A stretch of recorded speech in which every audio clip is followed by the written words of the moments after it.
PPT 좀 띄워주시기 바랍니다.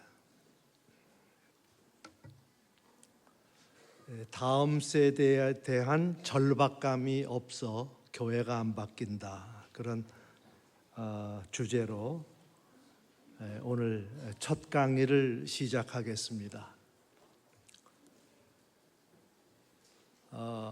그 출애굽기 8장부터 10장까지를 보면 바로가 모세에게 네 가지 타협안을 제안합니다. 근데 그것을 우리가 단순한 바로의 타협안으로 보지 아니하고 마귀가 우리 한국 교회를 비롯한 교회를 공략하는 아주 무시무시한 전략이다 하는 그런 관점에서 같이 살펴보겠습니다. 출애굽은 이스라엘 역사상 가장 중요한 사건입니다. 출애굽이 없으면 이스라엘도 없고 교회도 없고, 그래서 이 출애굽을 우리가 잘 이해하는 게 대단히 중요하다고 생각합니다. 처음으로 야곱의 가족이 애굽으로 내려갔을 때 창세기 48장 27절 말씀 보니까 총 70명이었다고 말하고 있습니다. 그런데 430년 동안 애굽에서 종살이하고 출애굽한 후에 하나님이 모세에게 계수를 하라고 민수기에 기록이 되어 있는데, 출애굽한 이스라엘 백성이 얼마나 강대해졌느냐, 첫 계수 때 나타나는데 전쟁에 나가서 싸울 수 있는 20세 이상 남자만, 또 레위 지파는 전쟁을 안 하기 때문에 레위 지파는 제외하고 남자만 60만 명이 넘었어요. 여자와 어린이를 합하면 성서학자들은 좋게 200만 명이 넘었다, 그렇게 말하고 있습니다. 자, 그러면 하나님께서 왜 이스라엘을 출애굽시키셨느냐? 출애굽의 목적이 뭐냐? 여러분, 우리가 출애굽의 목적은 성경에서 우리가 찾아야 되는데, 성경에서 여러 번 반복돼서 말씀하는 것은 그것이 굉장히 중요하기 때문에 그렇습니다. 예수님께서도 이 땅에 오셔서 가르치실 때 반복법을 사용하셨어요. 왜? 중요하기 때문에 반복해서 가르치는 것입니다. 하나님께서 모세를 부르시고 모세에게 명령하시는데, 네가 애굽의 바로에게 나가서 이 말씀을 전해라. 7번 반복해서 명령하셨습니다. 그 명령이 무엇입니까? 내 백성을 보내라. 그들이 나를 섬길 것이다. 영어 성경을 보니까 Let my people go so that they may worship me. 그런데 하나님을 예배하도록 하나님이 출애굽시켰다고 하는 그 목적이 이 말씀에 잘 드러나고 있습니다. 이는 출애굽의 목적은 선택된 백성, 거룩한 백성 이스라엘이 온 세대가 함께 모여서 온전한 예배를 하나님께 드리기 위한 것임을 의미한다고 하는 것입니다. 사실 우리말 성경에 보면 섬길 것이라고 번역이 되는데, 영어 성경을 보니까 특별히 New International Version NIV 성경을 보니까 예배할 것, worship이라고 그렇게 분명히 기록되어 있습니다. 따라서 모세가 애굽의 바로와 10가지 재앙을 통해서 대치한 가장 중요한 이유는 예배와 관련된 마귀와의 영적인 전쟁으로 볼 수 있다고 하는 것입니다.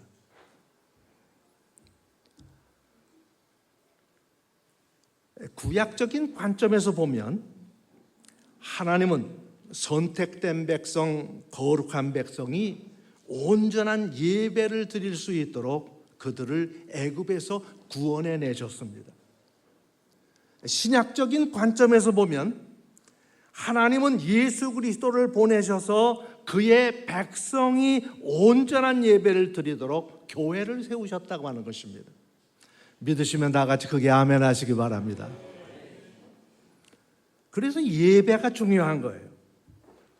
자, 그러면 내 백성을 보내라. 그들이 나를 섬길 것이다, 나를 예배할 것이다 하는 하나님의 명령에 대한 바로의 반응이 어땠습니까? 바로는 시간이 가면 갈수록 마음이 강팍해져서 전혀 움직이질 않았어요. 성경에 보면 사람이 크게 두 부류로 나눌 수 있는데, 하나는 움직이는 사람입니다. 하나님이 어떤 사인을 주시고 하나님이 명령하시면 움직이는 사람이 있어요. 그런데 전혀 움직이지 않은 사람이 있습니다. 오늘 이 자리에 참석하신 분들은 하나님께서 말씀하시고 하나님께서 사인을 주실 때 움직이는 사람들인 줄 믿습니다. 바로는 움직이지 않았을 뿐만 아니라 오히려 모세에게 타협안을 제시했어요. 이 바로의 타협안들은 어떻게 보면, 영적으로 보면 교회와 지도자들을 속이는 마귀의 아주 치명적인 전략이라고 볼 수 있습니다. 바로가 4가지 타협안을 제시합니다. 첫 번째 타협안은 너희는 가서 이 땅에서 너희 하나님께 제사를 드리라. 두 번째 타협안은 너희 하나님 여호와께 광야에서 제사를 드릴 것이나 너무 멀리는 가지 말라. 세 번째 타협안은 어린 아이들은 놔두고 장정만 가서 여호와를 섬기라. 마지막 타협안은 너희의 양과 소는 머물러 두고 너희 어린 것들은 너희와 함께 갈지니라. 자, 한 가지씩 우리가 같이 살펴보겠습니다. 첫 번째 타협안입니다. 너희는 가서 이 땅에서 너희 하나님께 제사를 드리라고 하는 타협안인데, 이것은 우상의 땅 애굽을 떠나지 말라고 하는 것입니다. 예배는 드리라고 하는 거예요. 그러나 이 땅은 떠나지 말라는 거예요. 우상들을 섬기는 애굽 사람들과 함께 드리는 여호와 예배, 이것은 온전한 예배가 아닙니다. 혼합주의로 하나님께서 기뻐 받으시는 예배가 될 수 없습니다. 모세가 타협하지 않았어요. 두 번째, 너희 하나님 여호와께 광야에서 제사를 드릴 것이나 너무 멀리 가지는 말라는 타협안이었습니다. 애굽은 떠나라.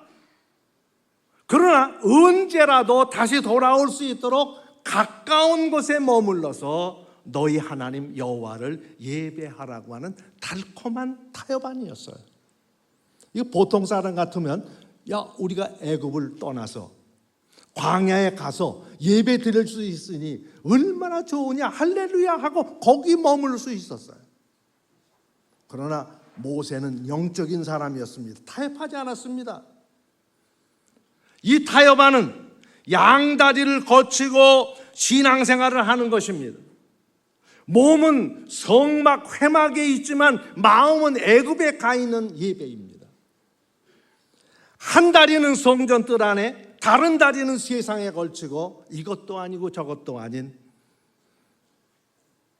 그런 신앙생활을 하라고 하는 것입니다. 모세가 거부했습니다. 세 번째 타협안입니다. 어린아이들은 놔두고 장정만 가서 여호와를 섬기라고 하는 타협안입니다. 이것은 다음 세대와 연결고리를 끊는 것입니다. 여러분, 한번 연결고리가 끊어지면 다시 회복하는 것이 거의 불가능하다는 것이 구약의 교훈이요, 역사의 교훈입니다. 제가 이 부분에 대해서 여러분과 더 깊게 같이 말씀을 나누겠습니다. 이 타협안은 마귀의 가장 강력한 전략입니다. 비장의 무기입니다. 마귀가 사용한 마지막 카드입니다. 우리 교회가 또 우리 목회자들이 속아서는 안 되는 전략입니다. 계속해서 10가지 재앙을 하나님께서 모세를 통해서 행하시면서 8번째 재앙, 메뚜기 재앙 때 바로가 모세에게 이야기합니다.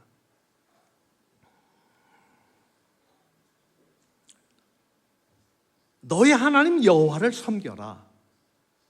갈 자는 누구냐? 모세가 주저하지 않고 대답합니다. 우리가 남녀노소와 양과 소를 데리고 가겠습니다. 여러분, 여기서 남녀노소는 무엇을 의미합니까? 남자, 여자, 노인, 어린이를 포함한 온 세대가 같이 가서 예배를 드리겠다. 조금도 타협이 없는 확고부동한 메시지를 바로에게 전했습니다. 모세는 왜 이렇게까지 강경하게 온 세대가 출애굽해서 예배를 드려야 되겠다고 바로에게 말했느냐? 우리가 배경을 좀 알아봐야 합니다. 여러분이 잘 아시는 것처럼 이스라엘이 애굽에 있을 때 요셉을 알지 못하는 바로가 등극했을 때 이스라엘이 번창했습니다. 강대해졌습니다. 바로가 두려움을 느꼈습니다. 이스라엘이 위협의 존재가 됐습니다. 그래서 산파들을 시켜서 이제 갓 태어난 아이들 중에서, 이스라엘 아이들 중에서 여자는 놔두고 남자는 다 죽여라 명령했습니다. 모세의 어머니 요게벳이 3개월 동안 모세를 감추고 키우다가 더 이상 숨길 수 없어서 갈대 상자에 넣어서 그를 나일강에 버립니다. 마침 바로의 공주가 이를 발견합니다. 궁으로 데려와서 왕자로 삼았습니다. 이 광경을 지켜보던 모세의 누인 미리암이 바로의 공주에게 가서 유모를 소개하는데 자기 어머니 모세 친모를 소개합니다. 요게벳이 친모가 유모로 들어가서 어려서부터 모세에게 여호와 신앙을 전수합니다. 굉장히 중요한 것입니다. 너는 애굽의 왕자가 아니다. 너는 애굽 사람이 아니다. 너는 히브리인이다. 너는 여호와 하나님의 자손이다. 그래서 모세는 누구보다도 자녀들에 대한 가정 중심의 신앙 교육에 절박감을 갖고 있었습니다. 제가 나중에 여호수아하고 모세 리더십을 비교할 텐데, 모세가 여호수아와 달리 다음 세대에 대해서 그렇게 절박감을 갖고 다음 세대를 키우고 다음 세대를 세웠던 이유는 바로 이런 영적인 배경에 있었다고 하는 것을 오늘 우리는 알아야 합니다. 이 세 번째 바로의 타협안은 가장 강력하고 가장 치명적인 타협안이었어요. 어린아이들을 함께 내보내는 것은 나쁜 것이라고 말하고 대신에 너희 장정만 가서 여호와를 섬기라고 하면서 이스라엘의 치명적인 결과를 가져올 타협안을 제시한 것입니다. 마귀는 모세 때뿐만 아니라 지금도 이 전략을 사용해서 교회를 공격하고 있습니다. 교회를 무력화하고 있습니다. 여러분, 교회에서 다음 세대 어린아이들이 빠지면 미래가 있겠습니까? 지금 한국 교회가 처한 사태가 바로 어린아이들 다음 세대가 빠진, 그래서 고령화되고 이대로 방치해 두었다가는 미래가 없는 위기 중의 위기, 절체절명의 위기에 처하고 있다고 하는 점을 우리가 솔직하게 시인하지 않으면 안 되는 것입니다.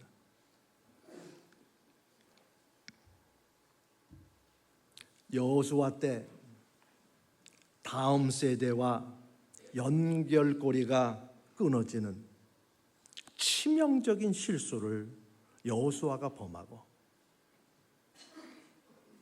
그 이후로 이스라엘의 암흑시대가 옵니다. 사사기 2장 10절 굉장히 중요한 성경 구절인데 많은 목회자들이 그냥 좌시하고 넘어가는 구절입니다. 이 한 구절에서 우리가 이스라엘의 역사를 해석할 수 있는 단초가 되는 그런 아주 중요한 구절을 발견하는데, 사사기 2장 10절 말씀을 보니까 그 세대의 사람도 다 그 조상들에게 돌아갔고 그 후에 일어난 다른 세대는 여호와를 알지 못하며 여호와께서 이스라엘을 위하여 행하신 일도 알지 못하였더라. 이 한 절에 어마어마한 메시지가 담겨져 있는 거예요.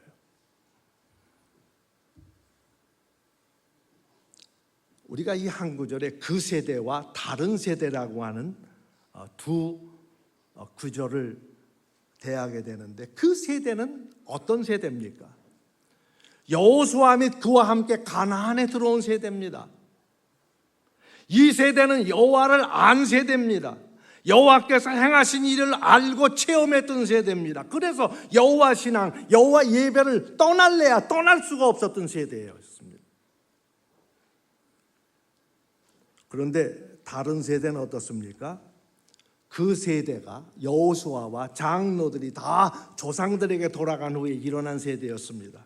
여호와를 알지 못한 세대였어요. 여호와께서 행하신 일을 알지 못한 세대였어요. 결국 바알을 섬긴 세대였어요. 여러분, 우리가 우리 자녀들에게 예수 그리스도를 전하지 않고 예수 그리스도의 신앙을 전수해 주지 않으면 그 아이들은 마귀 자식들 됩니다. 세상 사람 됩니다.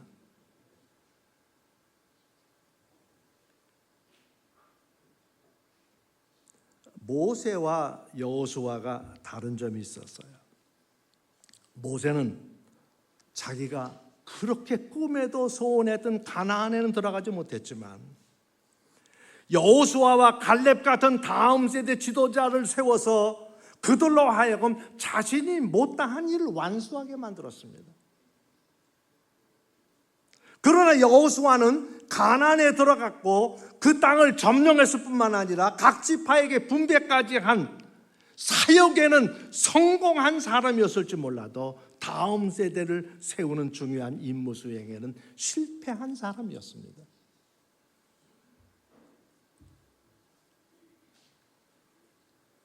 단 한 번 여호수아의 실패가 사사기 전체 암흑시대를 가져왔고, 또한 구약시대 전체에 걸쳐서 사사기처럼 배도하고 징계로 가고 회개하고 하나님이 구원하시고 다시 배교로 이어지는 마치 다람쥐 쳇바퀴 도는 것 같은 암흑시대가 전체 구약시대에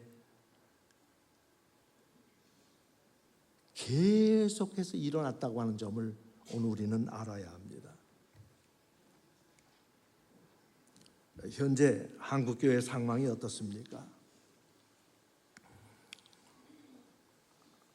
역사상 그 유래를 찾아볼 수 없을 정도로 한국교회는 급성장했습니다. 전 세계 교회가 동경하고 한국 교회를 배우고자 많은 목회자들이 찾아왔습니다. 그런데 지난 40여 년 동안 한국 교회가 너무나 장년 위주의 교회 성장과 목회에 집중해서 다음 세대를 소홀히 하고 투자하지 않아서 다 놓쳐버리고 말았어요. 그 결과가 무엇입니까? 현재 한국교회 80% 이상의 어린이들이 없어서 교회 학교가 사라졌어요. 예장 통합의 한 조사 결과 보고서에 따르면 2030년이 되면 90%의 한국교회 교회 학교가 사라질 수 있다고 하는 암울한 보고서가 나왔어요. 여러분 좀 익숙한 그래프일 것 같습니다. 미생물 배양에 대한 그래프인데 최적의 온도와 최적의 환경 속에서 시험관 속에서 미생물을 배양하면 처음에는 아주 급속도로 성장합니다. 근데 똑같은 환경과 똑같은 온도에도 불구하고 어느 시기에 가면 성장이 멈춰요. 한동안 정체기로 가다가 그 다음에는 미생물 자체가 뿜어내는 자체 독소에 의해서 미생물들이 죽어가고 그 다음에는 급속도로 쇠락을 하는데 이게 지금 한국교회와 일치하는 현상입니다. 지금 한국교회가 퇴락의 속도가 어마무시합니다. 전례를 찾아볼 수 없습니다. 제가 보기에는 지금 미국 교회도 굉장히 퇴락하는 그런 입장인데 한국 교회가 모든 면에서 미국 교회를 그냥 답습하고 따라가는데 이 망하는 이 속도는 미국 교회를 제치고 갑니다.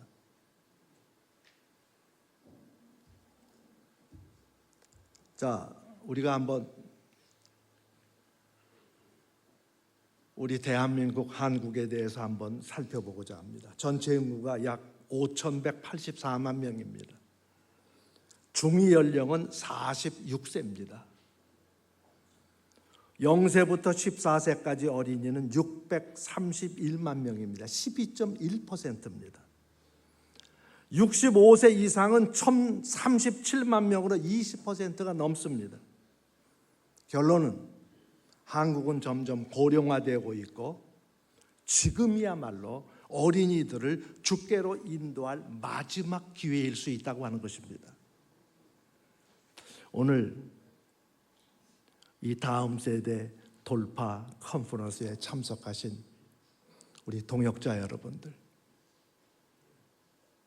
절체절명의 위기의식과 절박감을 갖고 여러분 사역하는 그 현장에서 어떻게 하면 어린이들을 주께로 인도하고 교회를 인도할 것인가 씨름하고 기도하고 하나님이 도우셔서 여러분의 사역지 안에 어린이의 계절이 오는 놀라운 역사가 있기를 주님의 이름으로 축복합니다.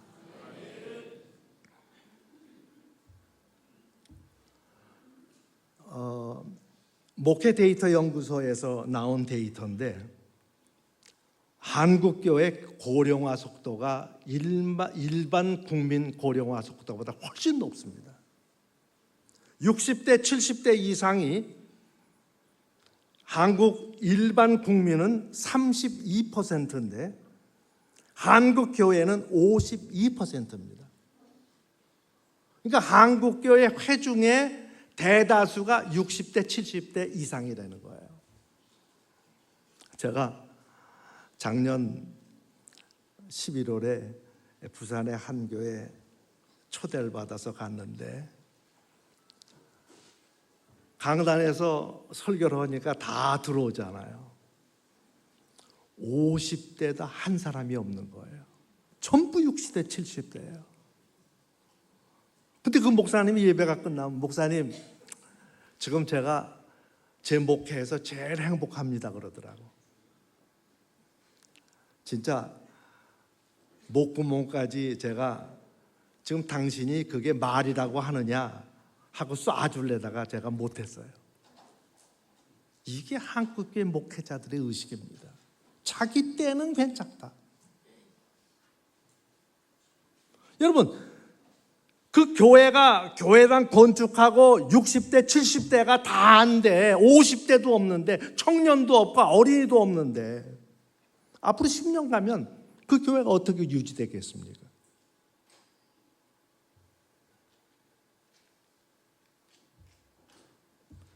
한국교회 미래가 심각합니다.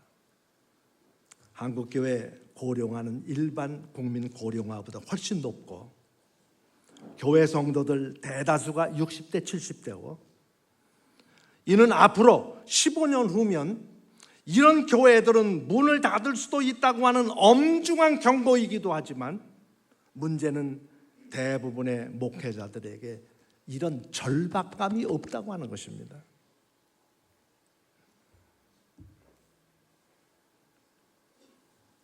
여러분 아마 잘 아실 텐데 안상홍 이단에게 저 어마어마하게 큰 교회당이 매각됐습니다. 2018년입니다. 벌써 8년 전 일입니다.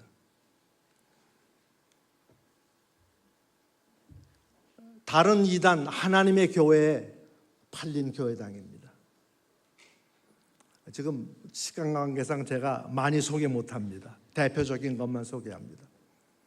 120년 된 교회당인데 유지가 안 되니까 카페로 팔렸어요. 인천에 있는 교회입니다. 120년 된 교회입니다. 이 카페는 서울, 인천, 경기도 지역의 젊은이들의 연애의 성지가 되었습니다. 한때 찬송이 울려 퍼지고 한때 하나님의 말씀이 전파되었던 것이 이제 젊은이들 연애의 장소로 변화가 말았습니다. 여러분이 목회하는 교회당이 이렇게 안 되리라고 하는 보장은 없습니다. 심각한 경고입니다. 자, 무엇이 이런 결과를 초래했습니까? 복합적인 많은 이유들이 있지만 한국 교회가 세대와 세대를 잇는 연결에 실패했기 때문입니다. 그 중에 가장 큰 요인이 바로 예배에서 아이들을 떼어놓았기 때문입니다. 여러분 이거 심각한 겁니다. 제가 이 부분에 대해서 여러분과 조금 깊게 같이 의논하고자 하는데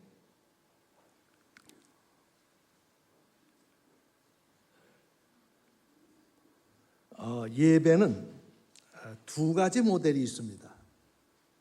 하나는 분리 모델이요, 또 하나는 통합 모델입니다.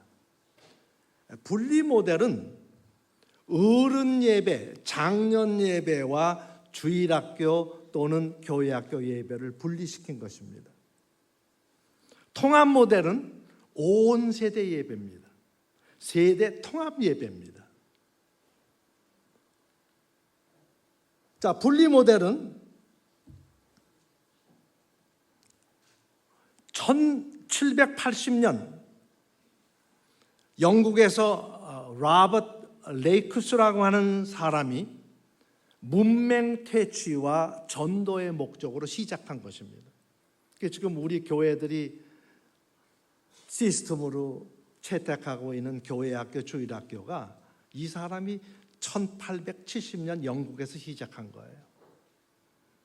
후에 이 주일학교 시스템은 미국에 정착해서 꽃을 피웠고 한국의 미국 선교사들 아펜젤러와 언더우드가 이 땅에 발을 딛고 복음을 전파하면서 1888년 이화학당에서 주일학교가 처음으로 시작됐습니다. 그리고 모든 교회가 다 받아들였어요. 분리 모델의 주창자들의 주장이 있습니다.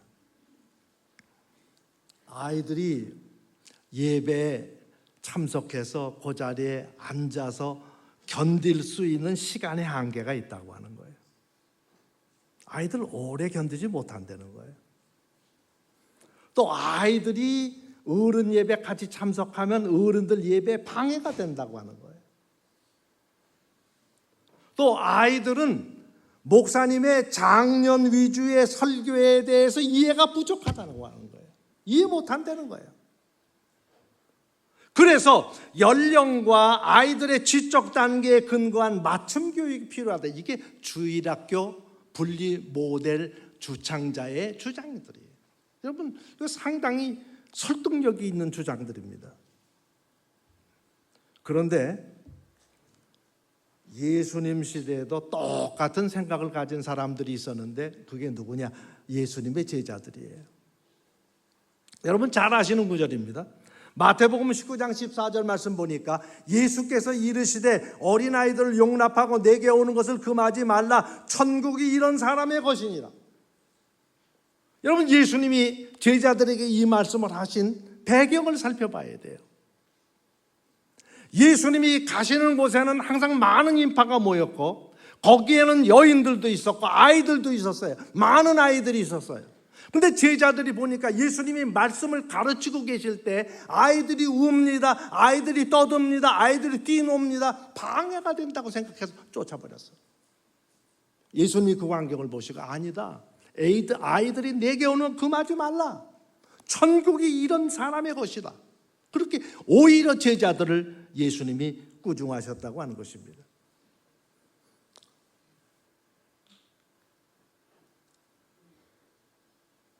아이들의 특징이 있어요.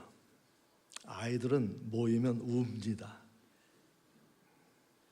뛰어다닙니다.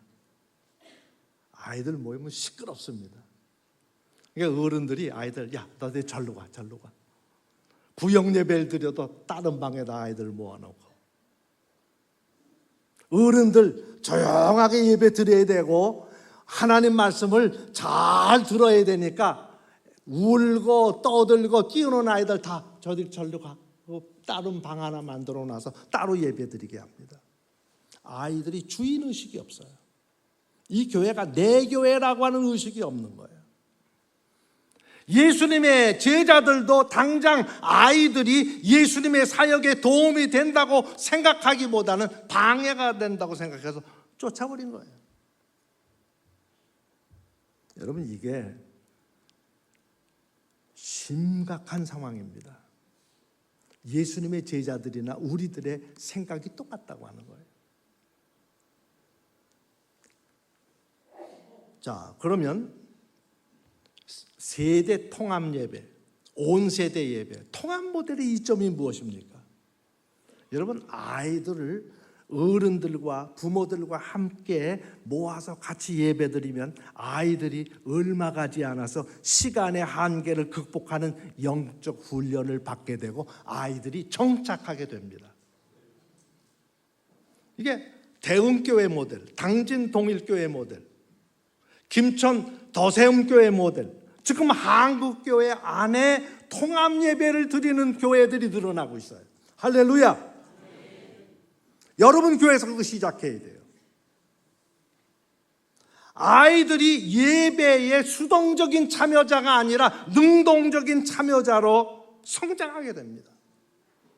아이들이 예배 순서에 참여합니다. 어떤 교회에서는 주일 예배 아이가 사회를 봅니다. 대표 기도합니다. 장로님, 권사님 대신 아이들이 대표 기도합니다.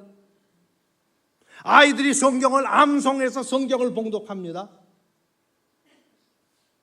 아이들이 이 교회가 내 교회라고 생각해 합니다. 그리고 여러분 아이들이 장년 위주의 목사님 설교를 이해하기가 어렵다. 여러분 천만의 말씀입니다. 아이들 6개월만 있으면 목사님 설교 완벽하게 이해합니다. 그리고 그 아이들이 학교에 가서 같은 또래 아이들하고 토론하면 이 아이들 훨씬 뛰어납니다. 왜? 영어로 얘기하면 보케블러리, 어휘력이 뛰어납니다. 사고하는 방식이 같은 또래보다 뛰어납니다. 이 통합 모델의 가장 큰 이점은 뭐냐? 세대 통합입니다. 여러분, 저는 아들 셋이고 이제 다 장성했어요. 막내가 만으로 42살인데 막내만 결혼 못하고 첫째, 둘째 다 결혼해서 첫째, 둘째 사이에 손주가 6입니다.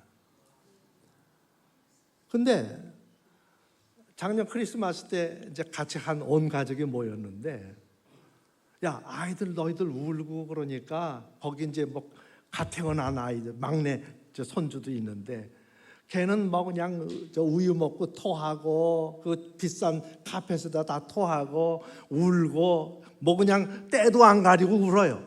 그러니까 야, 좀 조용히 해라, 저쪽 가라, 그러지 않잖아요. 그래도 손주인데, 그래도 사랑스러운데. 여러분, 우리가 교회가 어린아이 있는 그대로 받아들일 줄 알아야 돼요. 내 자식이라고 하는 마음이 있어야 돼요. 내 자식 같으면 딴 데 가서 너희들 별도로 가서 놀아라, 그렇게 하지 않잖아요.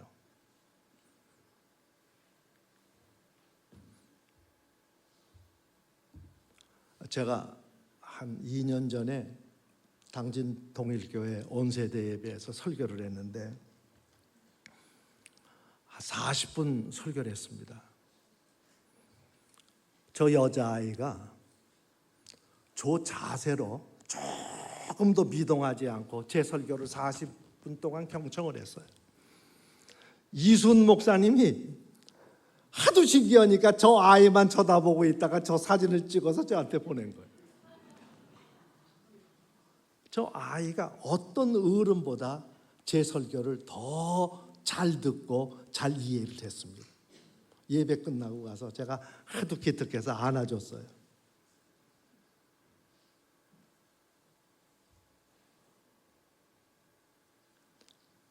네 번째 타협안. 너희 양과 소는 머물러 두고 너희 어린 것들은 너희와 함께 가라. 바로가 이제는 두 손 듭니다. 어린아이들 그래 같이 가. 근데 한 가지 조건이 있어. 양과 소는 놔두고 가라는 거예요. 여러분, 이거 속임수입니다. 어린아이들 포함해서 다 가라. 출애굽해라. 광야로 가라. 멀리 가라. 너희들 가고 싶은 대로 가라. 그러나 양과 소는 놔두고 가라. 모세는 이것도 거부합니다. 바로에게 이렇게 말합니다. 왕이라도 우리 하나님 여호와께 드릴 제사와 번제물을 우리에게 주어야 하겠고, 우리의 가축도 우리와 함께 가고 한 마리도 남길 수 없으니 이는 우리가 그 중에서 가져다가 우리 하나님 여호와를 섬길 것이다. 절대 타협하지 않았어요. 왜 그렇습니까? 모세는 알았습니다. 죄물 없는 제사는 온전한 예배가 될 수 없다고 하는 것을 알았습니다. 자, 구약의 제물은 장차 오실 예수 그리스도의 모형입니다. 제물은 구약시대 제사 때 자기 죄를 범한 사람이, 제사를 드리는 사람이 제물을 갖고 옵니다. 제사장이 그걸 받습니다. 번제단 위에다 태웁니다. 그러면 그 제사를 드리는 사람의 죄가 전가가 되어서 단 위에서 다 태워짐으로 말미암아서 그 제물을 드린 사람의 죄가 사함을 받습니다. 이게 구약의 제사예요. 이는 장차 십자가 위에 달려서 온 인류의 죄를 짊어지고 대속의 죽음을 당하실 예수 그리스도를 모형하는 것입니다. 믿으시면 다 같이 크게 아멘 하시기 바랍니다. 자, 그래서 양과 소는 놔두고 모두 가라고 하는 바로의 타협안은 마귀의 계략이에요. 예수 그리스도가 빠진 예배를 드리라고 하는 것이에요. 오늘날 강단에서, 정말 무수한 강단에서 많은 메시지가 전파되지만 예수 그리스도가 빠진 메시지도 많아요. 이런 현상에 대한 경고입니다. 여러분, 모든 설교, 모든 메시지는 예수 그리스도로 시작해서 예수 그리스도로 끝나야 돼요. 미국 미주리주 세인루이스의 커브넌트 세미나리라고 개혁주의 장로교 신학교가 있습니다. 제가 그곳에서 만 30년을 목회했는데, 제가 저희 집 사람이 아이들 다 키우고 난 후에 그 신학교를 보냈어요. 그래서 거기서 이제 석사학위를 마쳤는데, 그 세미나리의 총장이었고 지금은 은퇴했는데, 브라이언 채플이라고 하는 교수가 있었는데, 아마 여러분이 아마 이 책을 읽어보셨을지 몰라요. 그리스도 중심적인 설교라고, Christ Centered Preaching이라고 하는 유명한 책을 내고, 그분이 이 설교학 시간을 강의하면 그 조그만 교실은 꽉 차니까 강당에서 설교했다고 그래요. 아주 유명한 설교자입니다. 그분은 철두철미하게 설교는 그리스도 중심적이 돼야 된다. 오늘날 많은 설교자들이 세상 얘기하고 철학 얘기하고 정치 얘기하고 그거 하지 말라는 거예요. 그리스도로 시작해서 그리스도로 끝나야 된다.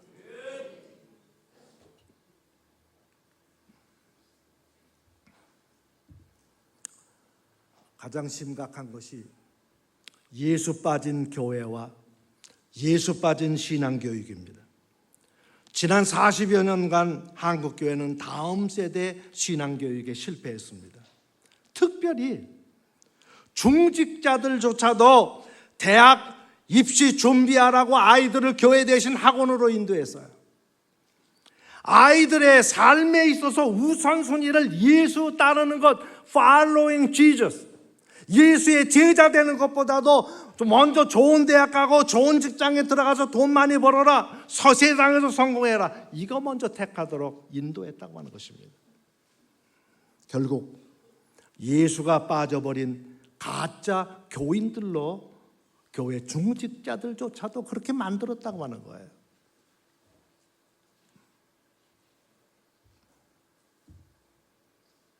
예배도 예수 중심, 삶도 예수 중심으로 살도록 어려서부터 가르쳐야 합니다. 마귀는 어떻게 해서든지 예배와 삶 속에서 예수를 제외시키려고 합니다. 우리 모두 이 속임수와 계략에 넘어가서는 안 되는 것입니다. 아이들에게 뼛속까지 예수를 심어줘야 합니다.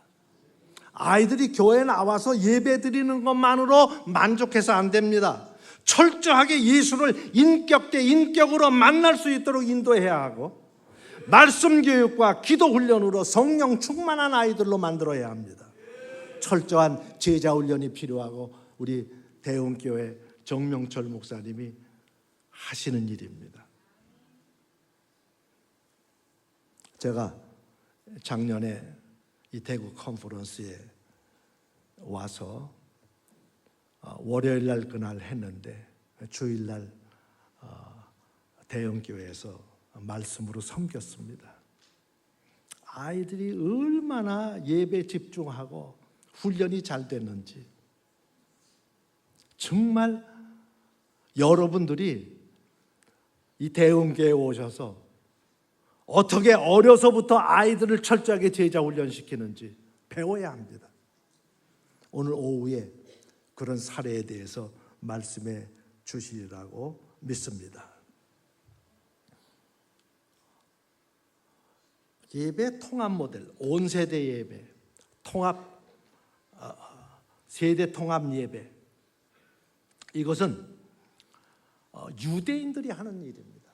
유대인들은 진정한 신앙교육을 위해서 지금도 가정 예배를 매일같이 드립니다. 매일같이 성경을 읽습니다. 밥 먹을 때도 아이들에게 성경을 읽고 기도하고 밥을 먹고, 매일 저녁마다 온 가족이 모여서 같이 예배 드립니다.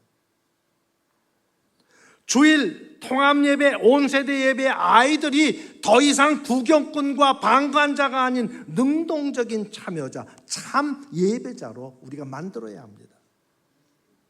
아이들로 하여금 주일 예배가 내 예배 또는 우리 예배처럼 느낄 수 있는 그런 분위기를 만들고 환경을 만들어주는 것이 중요합니다.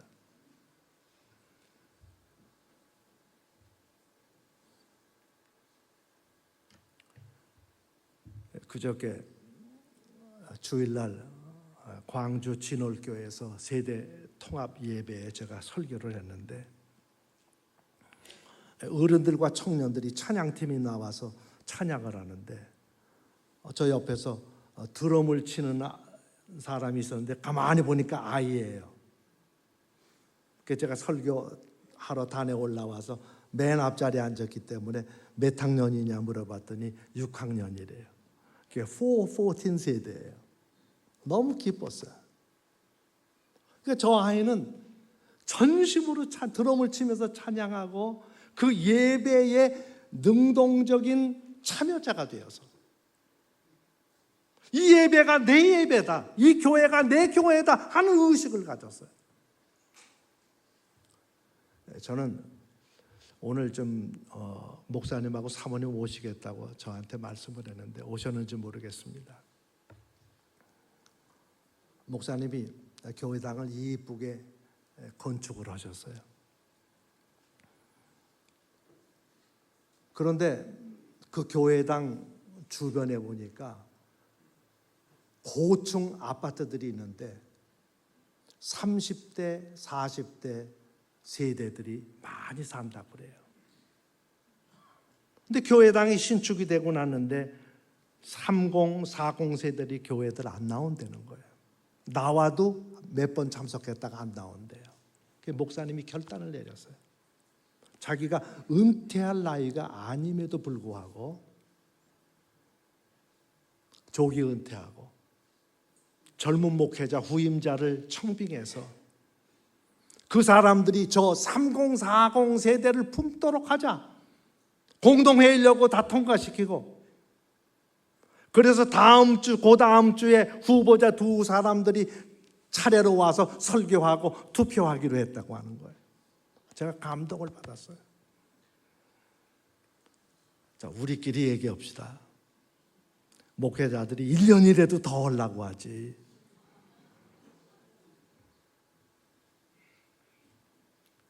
그 조기에 은퇴하려고 그래요. 더군다나 교회도 아름답게 전하는데 그분이 충분히 자기 나이 다 채우고 은퇴할 만한 이유가 충분했어요. 근데 절박함 때문에 다음 세대를 이 교회에 유치하고 그 다음에 다음 세대가 이 교회 안에서 일어나는 것을 꿈꾸고 그래서 조기 은퇴 선언하고 공동회의 다 통과하고 제가 너무너무 존경스러웠어요. 저보다 연배는 아래이신 목사님이지만 제가 참 존경한다고 그랬어요.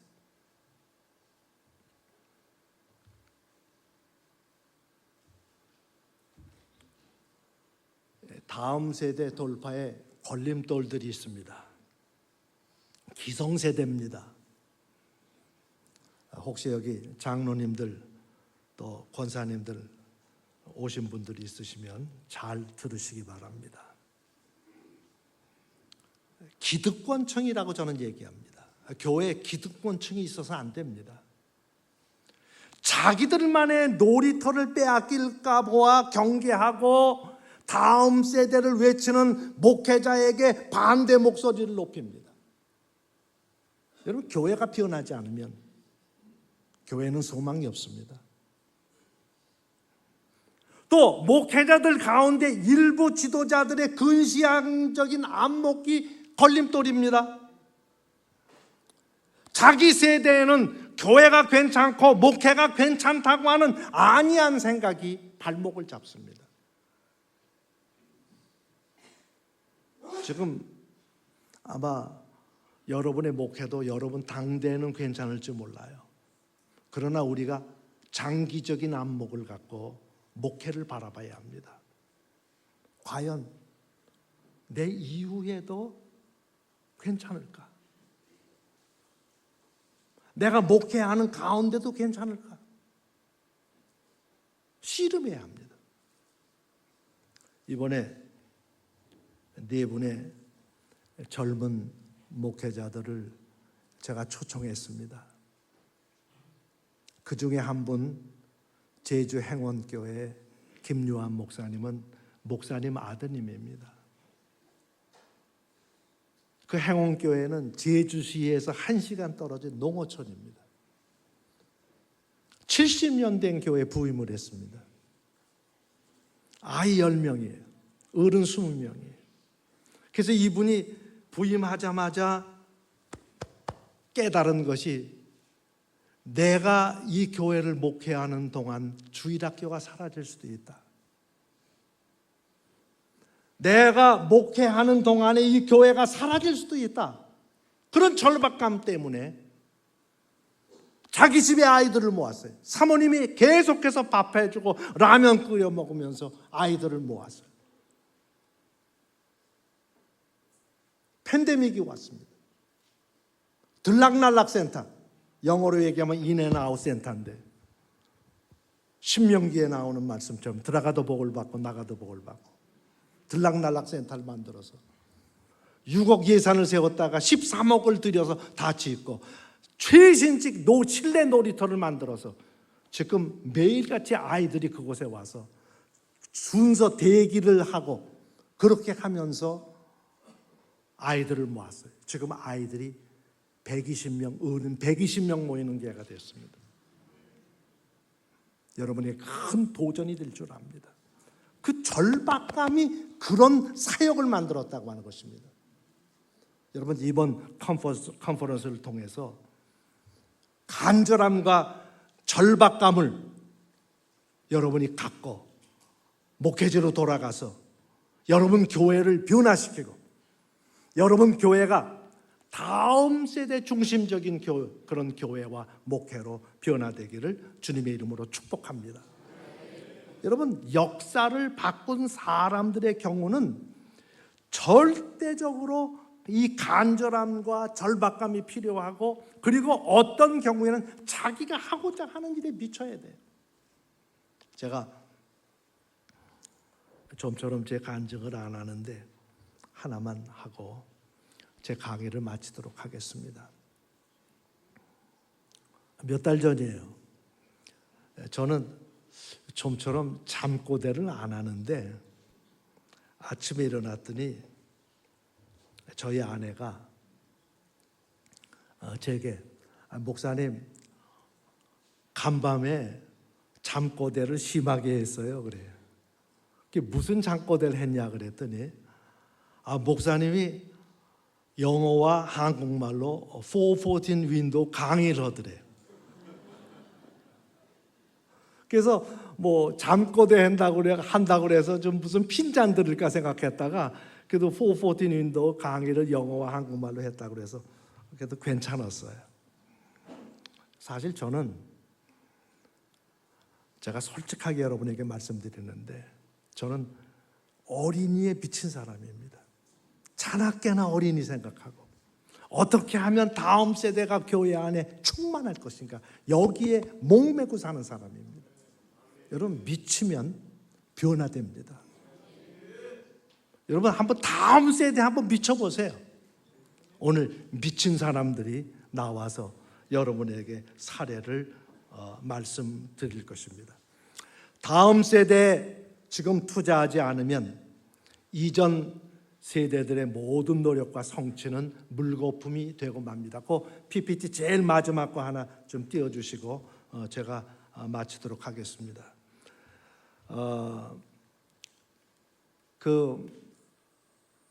제가 작년에 한국에 10번을 나왔어요.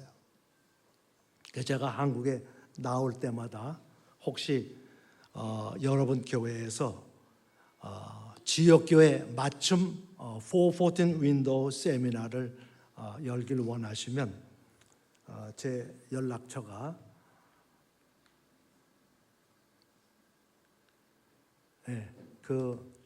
왓츠앱하고 카톡 있으니까 여러분이 카메라로 사진 찍으셔서 저한테 연락을 해주시거나 우리 김성기 목사님께 연락하시면 제게 연락이 닿을 수 있겠습니다. 감사합니다.